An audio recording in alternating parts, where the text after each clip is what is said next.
आसाम के लोग आम आदमी पार्टी से पर भरोसा करते हैं और इस बार यहाँ पे हम 2 लोकसभा सीट्स लड़ रहे हैं और मुझे पूरा भरोसा है कि जिस तरह म्यूनिसिपल इलेक्शंस में भी आसाम के लोगों ने हमें अपना प्यार दिया, अपना आशीर्वाद दिया, उसी तरह से आने वाले समय में अच्छे स्कूल्स के लिए, अच्छे हॉस्पिटल्स के लिए, चाय बागानों के लोगों के लिए ज़्यादा अधिकार के लिए आसाम के लोग आम आदमी पार्टी को वोट देंगे। मैडम, ऑपोजिशन का जो अलायंस था देखा गया है भारत जोड़ में विभिन्न जगहों पे है, लेकिन आसाम में जो है कांग्रेस के कैंडिडेट भी जो है चुनाव लड़ रहे हैं उसी जगह से जहां पे आपके आम आदमी पार्टी। हाँ, ये थोड़ा दुख की बात है। ये दुख की बात है कि जब देश भर में अलायंस हो गया ऑपोजिशन पार्टीज़ में, तो आसाम में भी होता तो अच्छा रहता।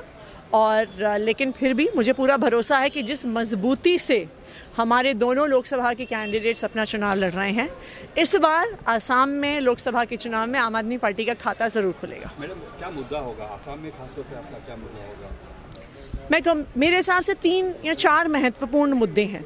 सबसे पहली बात, जो आम आदमी पार्टी का हमेशा से ही सबसे बड़ा पॉलिटिकल एजेंडा रहा है, वो हाई क्वालिटी स्कूल्स का रहा है।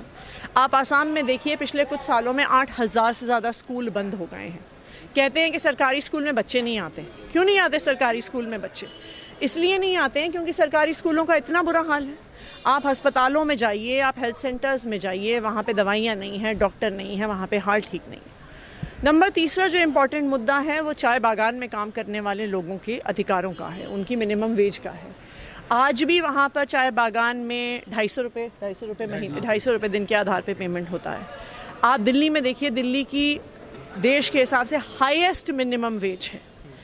जब अरविंद केजरीवाल जी की सरकार मिनिमम वेज बढ़ा रहे थे तो बीजेपी ने इतना विरोध किया, एलजी साहब ने इतना विरोध किया, हाई कोर्ट तक गया, सुप्रीम कोर्ट तक गया, लेकिन लड़ झगड़ के दिल्ली में हमने मिनिमम वेज बढ़ाया है।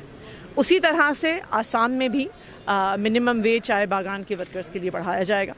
और चौथा, जो एक बहुत महत्वपूर्ण एजेंडा है आसाम के लिए, आम आदमी पार्टी CAA का पुरजोर विरोध करती है। जब हम अपने देश के लोगों को नौकरियां नहीं दे पाते हैं, घर नहीं दे पाते हैं, तो क्यों हम बाहर से आए लोगों को पहले हम नागरिकता दे रहे हैं, घर दे रहे हैं, नौकरियां देने की बात कर रहे हैं? हमारे कल्चर का क्या होगा, हमारी भाषा का क्या होगा? तो ये हमारे इम्पॉर्टेंट मुद्दे रहेंगे आने वाले चुनाव में। और मुझे उम्मीद भी है, मुझे भरोसा भी है कि आसाम के लोग, डिब्रूगढ़ के लोग, सोनितपुर के लोग आम आदमी पार्टी पे अपना भरोसा बनाएंगे। मैडम, इसके विपरीत जो भारतीय जनता पार्टी की यहाँ सरकार है, राज्य सरकार है, एक के बाद एक स्कीम अनाउंस करते जा रहे हैं। खासतौर पर महिलाओं के लिए अरुणोदय स्कीम है और 3Bs खासतौर पर कहें तो एक के बाद एक स्कीम जो है लॉन्च करी है। चुनाव से पहले उन्होंने काफ़ी स्कीम लॉन्च की है, तो इसका क्या जवाब होगा?